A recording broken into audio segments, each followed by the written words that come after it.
Welcome to News Desk with me, Mamiesi Thompson. In the next hour, driver shot and a number of trucks banned by suspected terrorists on the Burkina border with Ghana. Farmlands in parts of the Upper East region already being lost to flood waters resulting from the spillage of the Bagri Dam. We have details as NANBO advises farmers and community dwellers to stay away from the water body due to uncertainty in water levels. And from our election headquarters today, Vice President Dr. Mahmoud Bawumia optimistic of securing overwhelming victory for his loyalty, dedication and sacrifices for the NPP. More in our build-up to the party's Super Delegates Congress.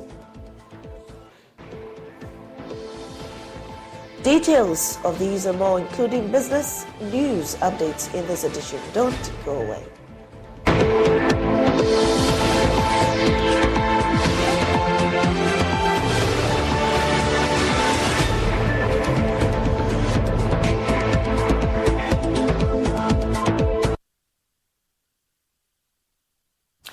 Let's dig in now. A number of trucks carting foodstuff from Niger to Ghana have been burnt at the Burkina Faso border by suspected terrorists.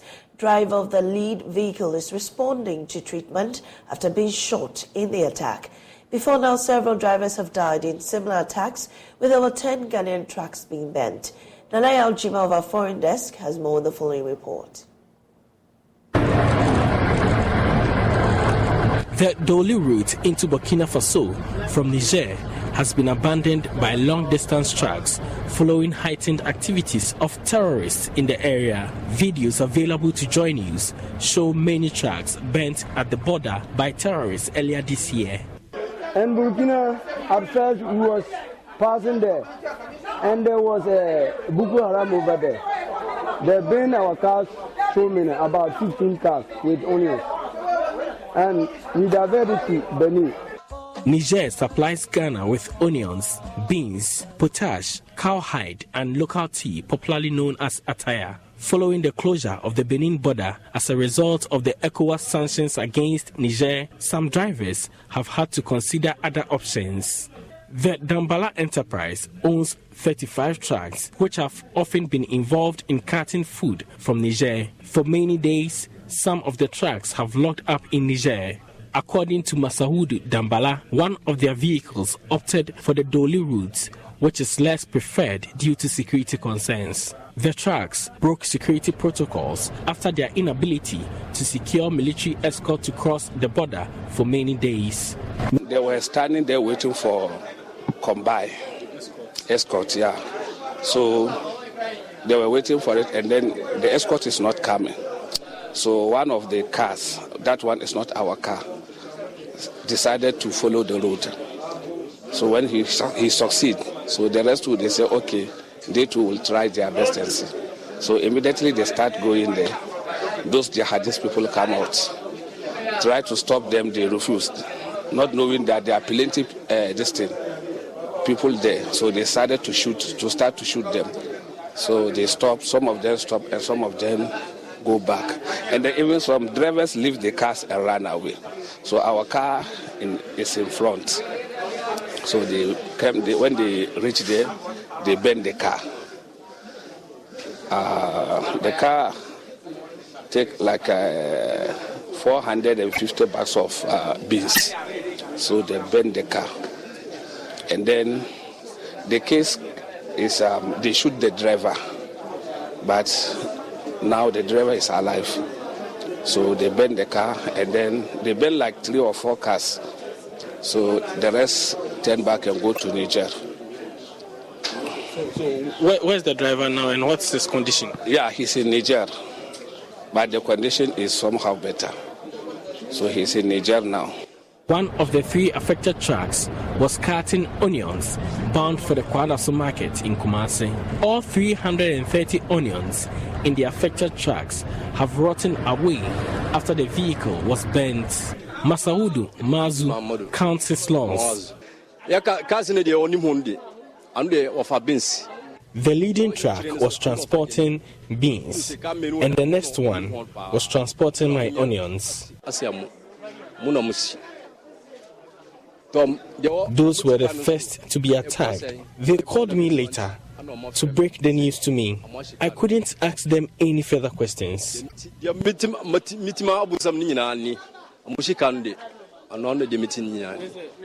Presently, the transport and import company, Dambala Enterprise, has closed operations to Niger. 15 of their trucks are locked up in the landlocked Niger. Masawudu Dambala is worried about the situation. If you go to harbor, anything concerning Niger, you cannot take it. So it's only Burkina that you can cross. I can tell you that this is the amount that I'm losing. I can't tell. But if I tell you that this, I will lose this, no, I can't tell. The only thing is that I see that the business is rounding down. Many food importers in Kumasi stand the chance of losing their investments if the situation continues. For Joy News, Nanaya Ojima reporting. The Ghana Railway Workers Union is this afternoon up in arms against the management of the company for its current state. According to the association, there's a huge debt hanging around the neck of the company, resulting in the non-payment of the state contributions of workers and other statutory payments of the staff. These were revealed by the Secretary of the Union, Godwin Intama, at the media engagement in Takrady. Salaries go into 3 or 4 months arrears before some efforts are made to effect some payment. Again, SNAIT payments are in arrears from October 2022 to date, which has compelled SNAIT to take GRCL to court to enforce payment. The company is owing GCB Bank millions of cedis, while workers' Tier 2 payments have also not been settled since May 2022 to date. The limited liability company, to me, is useless because you can't have a limited liability company without shareholders.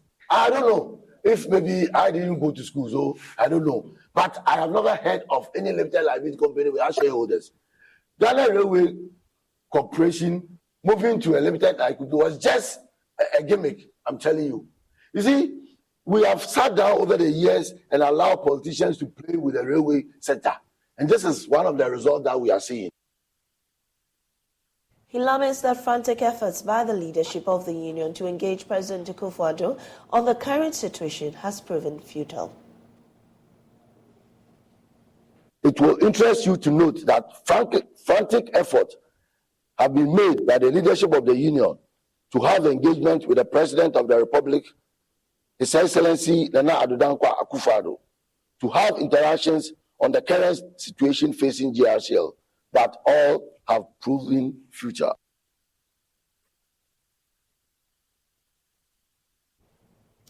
Vice President Dr. Mahamudu Bawumia says the Phase 2 of the Tamale International Airport, which has been commissioned with more ancillary facilities, cost $70 million. This, according to him, is far cheaper than $130 million spent on Phase 1. The Vice President made this comparison at the commissioning of the Tamale International Airport in the Northern Regional Capital. The Phase 2 of the Tamale International Airport is built with the state-of-the-art facilities, including terminal buildings with other ancillary facilities to complement the newly constructed runway for international aircraft operations. Project funded by the UK Export Finance and KfW PEX Bank of Germany at a cost of $70 million is expected to open the area to the rest of the world. The Vice President, Dr. Mahamudu Bawumia, commended the contractors and consultants using relatively limited resources to achieve big results. Phase 2 of this project, which we are commissioning today, is consistent of a construction of an ultra-modern terminal building with 400,000 annual annual passenger capacity for both domestic and international operations, which is equipped with a state-of-the-art airport systems. The terminal comes with a 330 capacity car park. Also, part of this project is a 5-kilometer asphalt access road off the Tamale-Bolga Road to the new terminal building. In addition, we have a multi-purpose terminal building with the state-of-the-art equipment used for Hajj operations at the moment. And in addition, we have a bulk utility supply area, which is the technical area where all services such as electricity, water, wastewater treatment for the airport is managed from. All these 4 separate projects cost a total of $70 million. This compares to the $130 million of phase 1 for those 3 elements of that project. The Minister for Transport, Kweku Ofori Asiama, said government's policy is geared towards establishing airports in all regional capitals, adding that feasibility studies have been completed for one to be sited either in the western or central region. Distinguished ladies and gentlemen, as you may all be aware, government policy is geared towards development of airports in all regional capitals. It is within this framework that over the past couple of years, the aviation sector has witnessed significant development in infrastructure development and service expansion coupled with the implementation of government liberalized skies policy. It is in line with this policy that the Kumasi International Airport Phase 2 and 3, which commenced in 2018, is about 95% complete, while the rehabilitation of the Sinyani Airport has been completed and open for commercial operations. We are also pursuing the development of a new airport in either the western or central region or in between the 2 regions, for which the feasibility studies have been completed. The British High Commissioner to Ghana, Harriet Thompson, said the project has the potential to open up the North's economical world to the rest of the world. The thing that I love about this project is the potential that it brings to open up the north, to open up tourism to this wonderfully rich region, to open up agriculture, not just the production but the processing, and to get that processed food out across the world. So it's a wonderful day. I'm glad to be here. I'm proud of the partnership between UK and Ghana, between the private sector and government that has resulted in this wonderful airport, this wonderful facility now being available, and I'm excited to see how it's going to get things moving in the whole of the northern regions of Ghana. The Northern Regional Minister, Shani Al-Hassan Shaibu, on his part, commended the Vice President for his role in the initiation of the project and many other projects in the North. For the instrumentality and role he played in the initiation of this landmark project and its execution up to completion. Aside of the well-known significant national projects and programs His Excellency has been involved in the Northern region, the Northern region will forever be grateful to him for his immense role in such high-profile projects such as the Tamale Interchange, the Tamale Road, the worldwide Tamale Dualization, which is of course, this edifice that we are inaugurating today.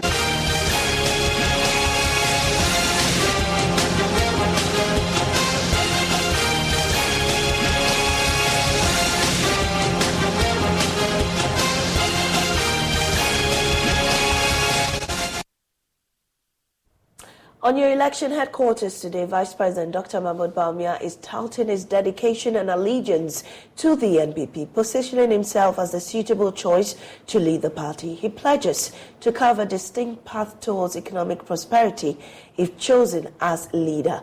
With the party's Super Delegates Congress just 3 days away, Samuel Mbura of our political desk sheds light on his candidacy. He is an economist with experience at the central bank.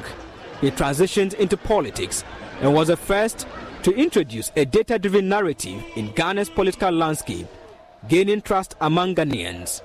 His prominence peaked during the 2012 election petition. Let us put down my analysis and show me one repeated polling station in my analysis. If you are afraid of the truth, then of course you will hide behind these exhibit numbers. His father, Mumuni Bawumia, co-founded the Northern People's Party, with SD Dombo contributing to the birth of the New Patriotic Party, NPP, sparking arguments for the Dombo faction to lead the NPP, given the historical representation of Dankwa and Buzia. They will be in trouble. They know we will break the gates. They know John Mahama cannot take me on in the north. I will beat him in the north. I will beat him in the north. They know it. However, some contend that politics transcends tribal lines and prioritizes competence. His role in reducing the NPP's parliamentary deficit from over 80% to under 60% in the northern regions since 2008 is highlighted, making him a strong contender against NDC's John Mahama after the 2020 elections. Dr. Mahmoud Bawumia's candidacy garners extensive nationwide endorsements from both within and outside the NPP. Notably, Minister for Local Government and Rural Development, Dan Botry, is among NPP stalwarts supporting him. Based on my knowledge and experiences in the party, I have come to conclude that Dr. Mahmoud Bawumia is the right person who holds the future of this party. So please, I will urge all of you to come out together to vote for Dr. Mahmoud Bawumia. The Vice President, Dr. Mahmoud Bawumia, is passionately underlining his dedication to the NPP, emphasizing he has never abandoned his responsibility. I have sacrificed for the party. I have defended the party in good times and in challenging times. I have never wavered or slacked. Never. He therefore assures that if elected, he will lead the country towards economic prosperity. Together with you, I want to see a Ghana with an education system tilted towards STEM, robotics, artificial intelligence, digital and vocational skills to cope with the demands of the fourth industrial revolution.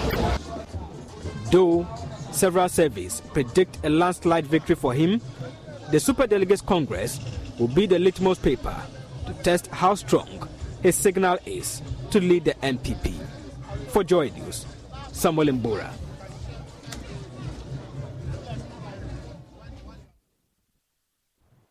Meanwhile, royals from the 4 recognized gates of the Wala traditional area have thrown their weight behind flag bearer hopeful and Vice President Dr. Bawumia, urging delegates to vote massively for him in Saturday's conference. Now, according to them, among the 10 aspirants, Dr. Bawumia stands tall. Among all the given the opportunity, he'll be the one that can transform and stabilize the country's economy.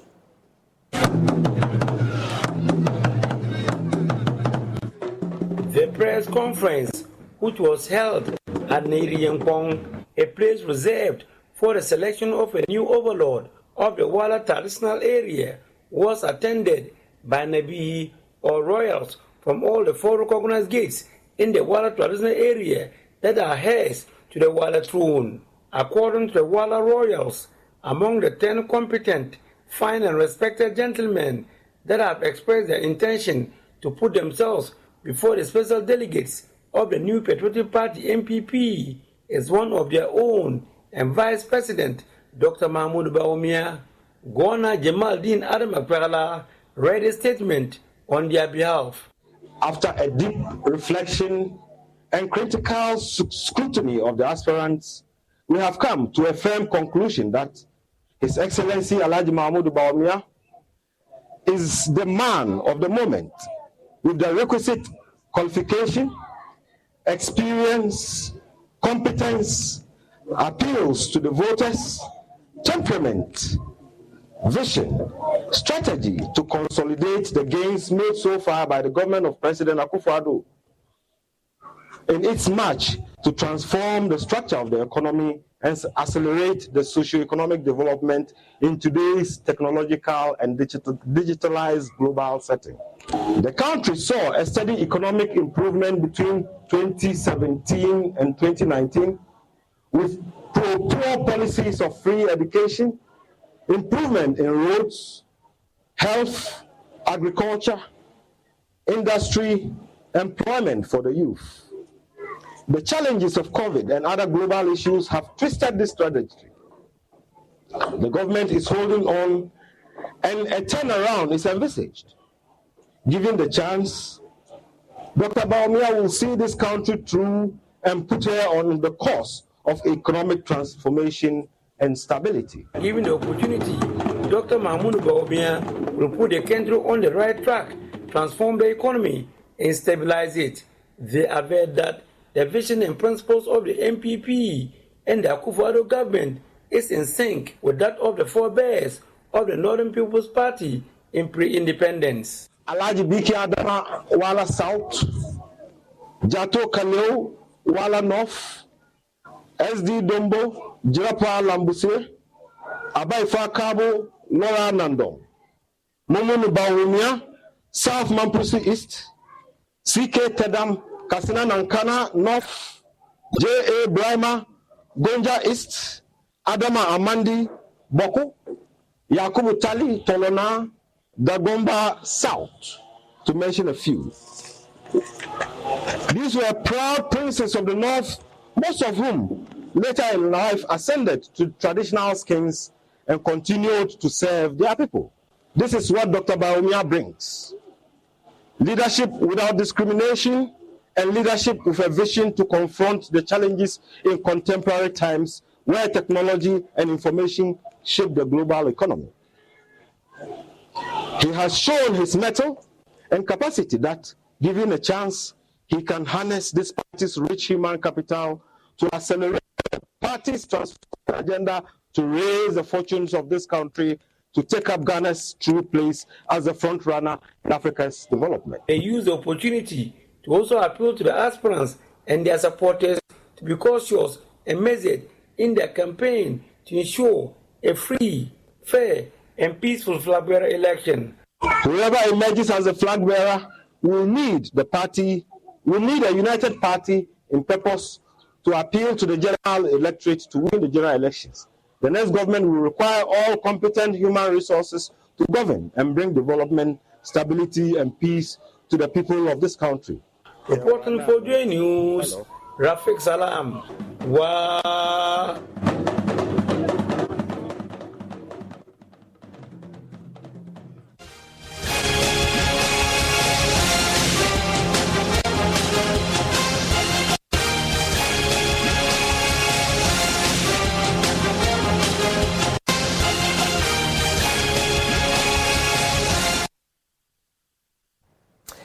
Paramount Chief of the Pulima Traditional Area, Kuro Durie Osman Nangpa III, has admonished members of the newly launched Young Urban Women's Movement to use tact and diplomacy to get work and rights shared at home.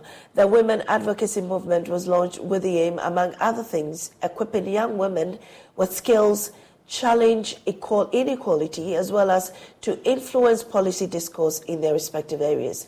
Kuro Nangpa Osman, speaking at the launch of the movement, called on members not to be antagonistic in their approach to deals with using tact. JoyNews Upper West Regional Correspondent Rafiq Salam reports.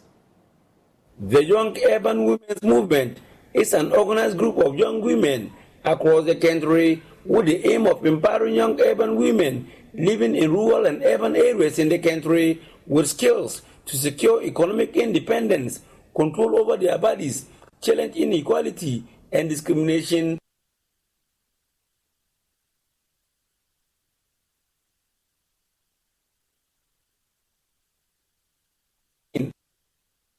As a 2.5-year project and has been spearheaded by ActionAid Ghana in the last 9 years. Head of programs, ActionAid Ghana, Justin Bayo, assured members of the newly launched Young Urban Women's Movement in the Upper West region to enable them succeed. The group has now developed to be a movement on its own, working with about 6,500 young women between the ages of 15 and 35 across 5 cities in Ghana. These are in Accra, Tamale, Bolgatanga, Ho, Somenya, and Sunyani. And since you are the novel group for Upper West at the moment, all our eyes are on you, and we are going to focus all our attention within ActionAid to the young urban movement in the Upper West region. We will ensure that all the needed support is given to you. All established ones will give you all the support so that you can grow in terms of capacity and numbers. National Chairperson of the Young Urban Women's Movement, Dr. Zuga, threw further light on what the movement is up to. So we are saying that as Young Urban Women's Movement, our goal is to advocate, to talk, to empower young people. Even most of the young people within our communities don't even see it as work. Sometimes they themselves doing the work, they don't even see it as work. So we want to empower ourselves to recognize that the things we are doing at home, it's a work.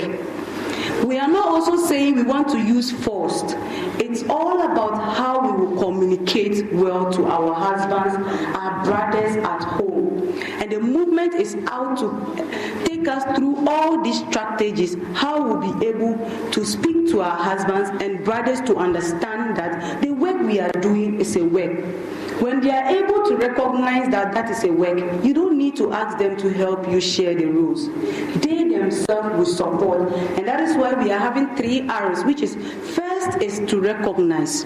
When they recognize, they would help us reduce it by redistributing. Paramount Chief of the Poloma Traditional Area, Koroduwe Osman Nankpa III, lauded the launch of the Young Urban Women's Movement in the region. Yoruba was quick to add that the aims and objectives will not be achieved on a silver platter, calling on them to use tact and diplomacy. If you get up and do gra-gra, the men will keep all the power to their chest. It is the usage of the tongue that can elicit what support you can get. If your tongue is honey-laden, you will get the best. If it's acid-laden and you can use it to lacerate the opposite gender, I can assure you, you will continue to be confined to where you've been since time immemorial. So please use your tongue well and continue to appeal to us. Other key speakers at the launch was the Upper West Regional Director of the Social Welfare Department, Ilen Pele, and the Upper West Regional Director of Gender, Charity Bature, who chaired the launch. But please, start small and grow big together. If you are already looking at the bigger picture, you'll be demoralized. But when you're able to convince just one person, it satisfies you. It gives you that joy that you've done something. The next time you go to 2, 3, 4, you are spreading. You are starting small by growing big together. Together, because if she is doing it, she is also doing it. The next person is doing it. We are penetrating gradually and we are growing big together. Reporting for JoyNews, Rafik Salam. Wow. You're still watching JoyNews Desk. We'll be back with more news after this break.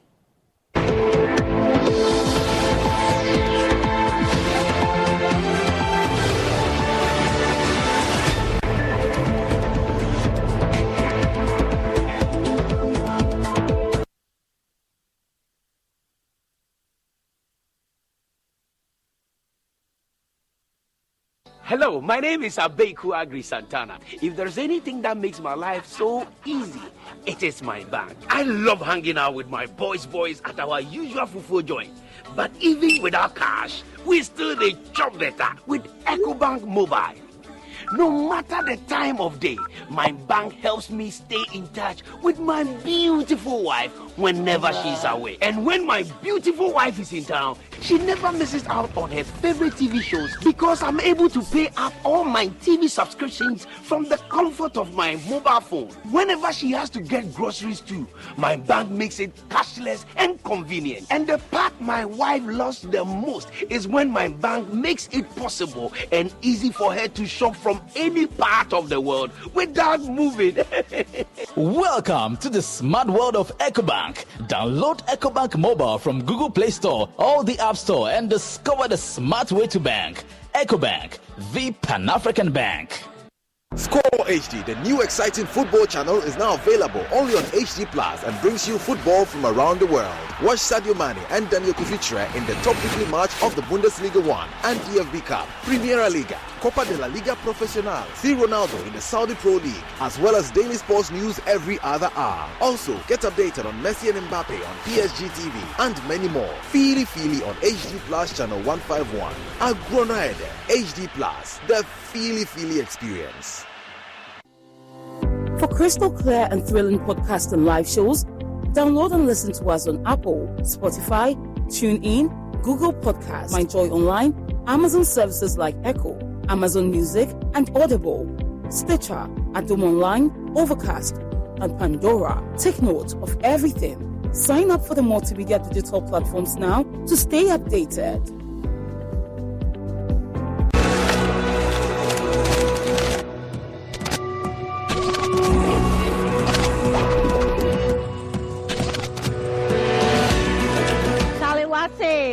When everybody came out, everybody's looking good, displaying their art, beautiful art everywhere.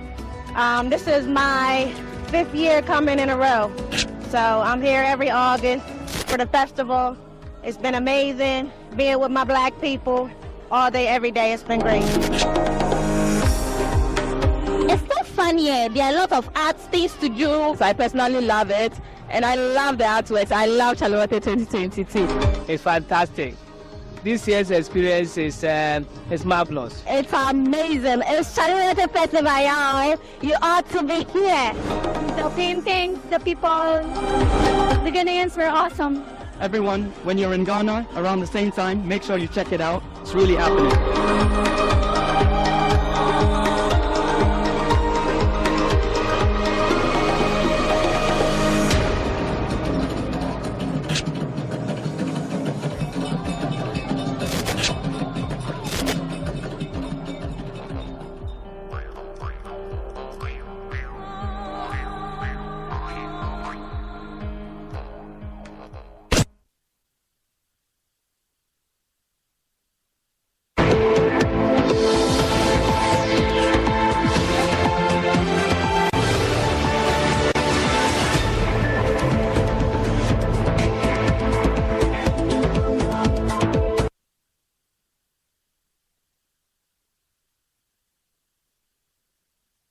Welcome back from the break. Now let's head over to the Greater Accra Regional Police Headquarters, where the minority is meeting the police over their planned picketing of the Bank of Ghana premises over their incurred losses in the 2022 financial year. Samuel Mbura is there for us and has been monitoring the situation. Samuel Mbura, what have you been learning about this meeting?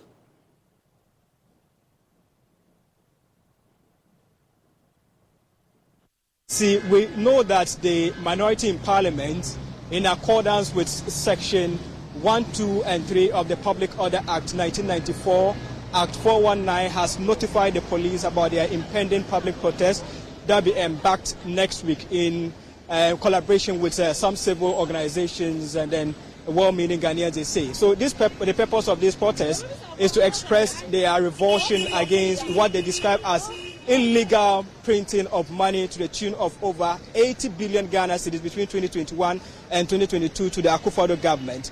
According to them, this singular act by the BOG has negatively impacted livelihoods and businesses and pushed over 850,000 Ghanaians into poverty in the year 2022 alone. So they say, as representatives of the Ghanaian people, the minority in parliament is disgusted about the gross mismanagement and reckless handling of the affairs of the Bank of Ghana, which resulted in the over 60 billion Ghana cedis lost, which has a negative equity of 5.1 billion in 2022, according to them, thereby visiting hardship on the people of Ghana. So that is why they are currently meeting the Ghana Police Service ahead of this demonstration.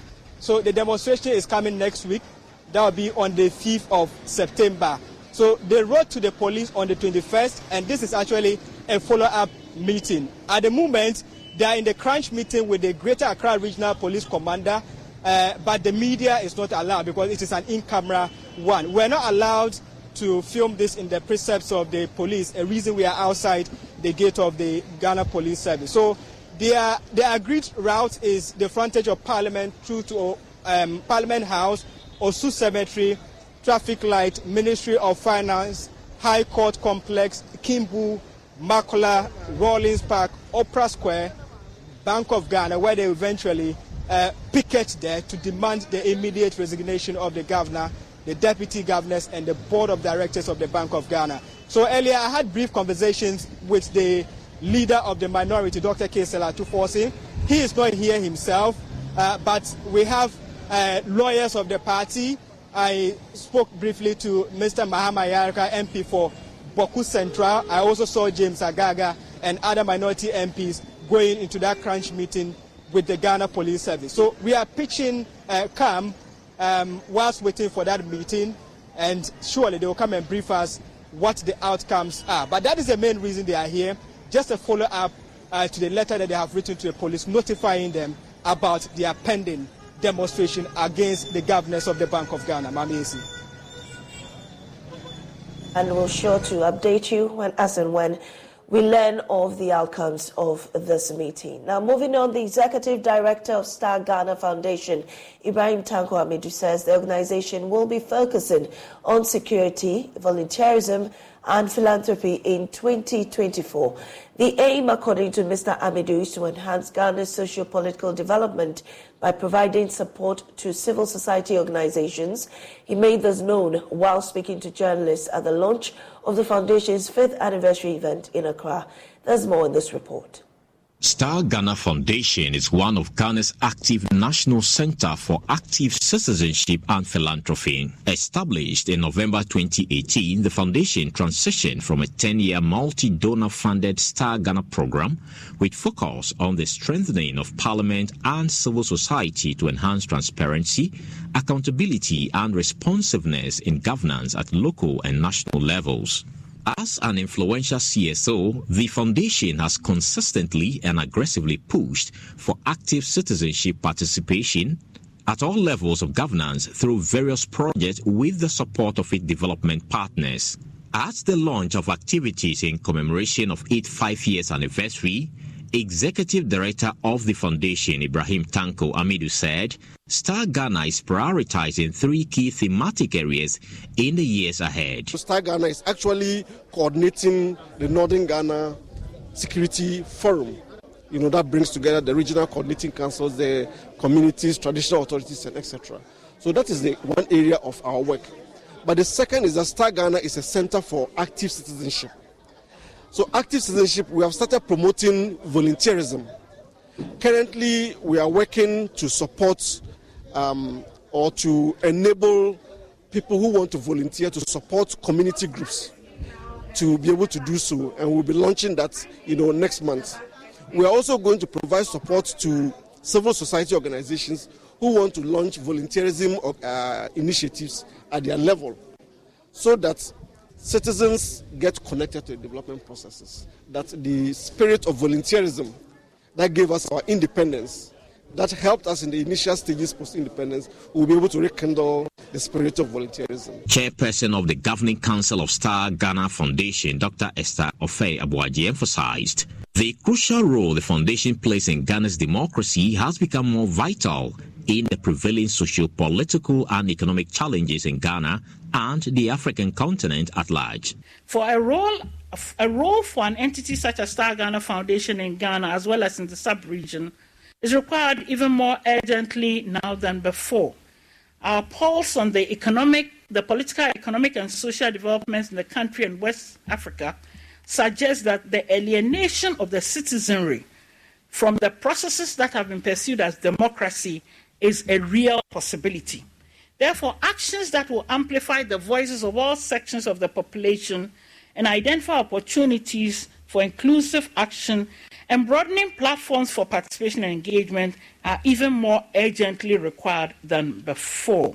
Chairperson of the National Commission for Civic Education, NCCE, Kathleen Addy, commended the foundation for its significant contribution to shaping Ghana's democracy, particularly in encouraging active civil participation at the community level. Star Ghana, to be honest, has done a lot of great work in this country. They have supported big organizations, small organizations, mediums. They support a lot of organizations in doing particularly community work, which I'm very passionate about, because we need to, as citizens, to understand that our citizenship starts from the community. When we are good citizens at the community level, we will be good citizens at the national level. All of us, if we are active in the community, it will spread, and we will have a better experience at the national level as well. So Star Ghana has actually done a lot. And their vision for the future of developing philanthropy alongside active citizenship is also very important. Philanthropy meaning that getting people to donate to the foundation, getting people to commit to supporting the foundation, so that together we will grow our country. The foundation has lined up a number of activities to climax the 5th anniversary in November this year. A report filed by Carlos Galoni for Joy News. The European Union has announced 60 Ghanaian students selected to pursue the prestigious Erasmus Mundus Joint Master's degree in top academic institutions in Europe. The EMGMD is one of the initiatives under the Erasmus Education Scholarship, which supports international mobility and contributes to strengthening Africa's technical and higher education space. There's more in the following report. The all-expenses-paid master's degree scholarship is a unique opportunity for students to broaden their career horizons, gain top-class knowledge, and develop global perspectives while studying in renowned European universities. The selection for the Erasmus plus Mundus Joint Master's degree is a highly competitive process, attracting numerous potential students from Ghana applying for the coveted opportunity. At a pre-departure event in Accra, the EU ambassador to Ghana, Richard Rosali, said the opportunity offered the successful applicants is one among the EU's commitment to its partnership with Ghana in education. Richard Rosali is confident that the scholarship will prepare the successful student for a competitive career. So today we organized the stand-up event for the young Ghanaians who have benefited from Erasmus Plus scholarship. This is one of the most successful EU program in Europe and throughout the world. And this year I'm very, very happy and proud to see that we are sending 60 young Ghanaians to perform studies, undergraduate and graduate studies throughout Europe. This is so far the highest number of students that we are sending. Last year we have sent 45. We are very happy already, but today is very rewarding because these are new students will discover Europe, will learn in the best university in Europe, and hopefully will make a contribution for their communities and for the country. Some beneficiaries spoke to Joy News. The EU says it is increasing investment in quality education and working with partner countries to strengthen cooperation on research and innovation. How I landed this scholarship, I'll say that it was recommended by my friend. It was something global. So he sent me the link. and I applied. They have their own criteria. I just followed. You put up your motivation and all that. So I did everything, and I was waiting on them to call me. So I was there one time in June, and they texted me that I'm now a beneficiary of the scholarship, and I'm very glad. It wasn't that easy because there were a lot. I was once on a reserve list, and I was later pushed to the main list. There's a whole lot. It has not been easy though, but in all, I just want to say I'm grateful to God too. I got to know about Erasmus Mundus program online. It was, I think, a recommendation because of my past searches, right? So I got to know about it. Then I went through the entire master's programs they have. I read about what they were doing within those programs. Then I selected the ones I was interested in. I noted down their opening dates, and then I incorporated them into my calendar. So whenever they open, I got an alert. Yes. Yeah, and then I realized you could apply to more. Initially, there was a cap on the number of programs you could apply to, but I realized there was more. Like you could apply to any amount, any number, right? So I applied to just 2 because I felt it wasn't really a good use of my time if I was going to do so many of them. So I applied to 2 and I got into 1. Karen Obing's report read to you. It's JoyNews Desk. We'll be right back with business.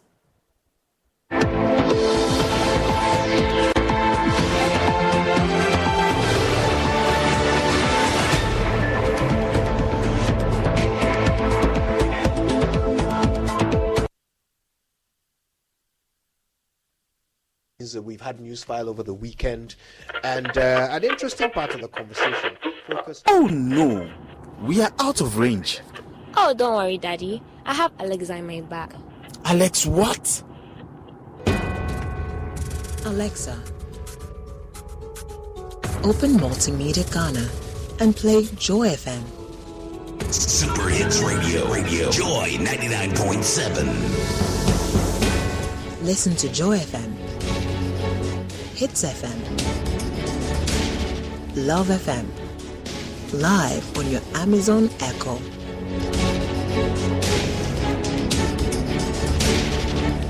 Listen to your favorite multimedia radio stations live on your Amazon Echo device by saying, Alexa, open Multimedia Ghana, play Joy FM or Hits FM or Love FM.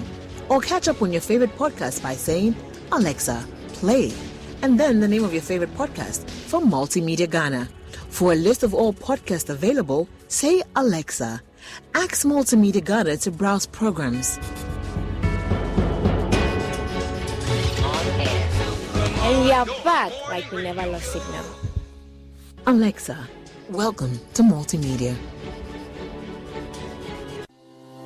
For crystal clear and thrilling podcasts and live shows, download and listen to us on Apple, Spotify, TuneIn, Google Podcasts, MyJoy Online, Amazon services like Echo, Amazon Music, and Audible, Stitcher, Adom Online, Overcast, and Pandora. Take note of everything. Sign up for the multimedia digital platforms now to stay updated.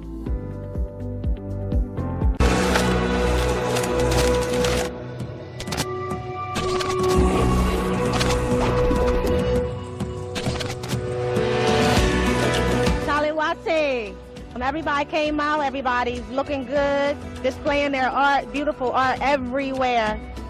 This is my 5th year coming in a row. So I'm here every August for the festival. It's been amazing being with my black people all day, every day. It's been great. It's so fun here. There are a lot of art things to do. So I personally love it. And I love the artworks. I love Charlotte 2022. It's fantastic. This year's experience is marvelous. It's amazing. It's Charlotte Festival. You ought to be here. The paintings, the people, the Ghanaians were awesome. Everyone, when you're in Ghana around the same time, make sure you check it out. It's really happening.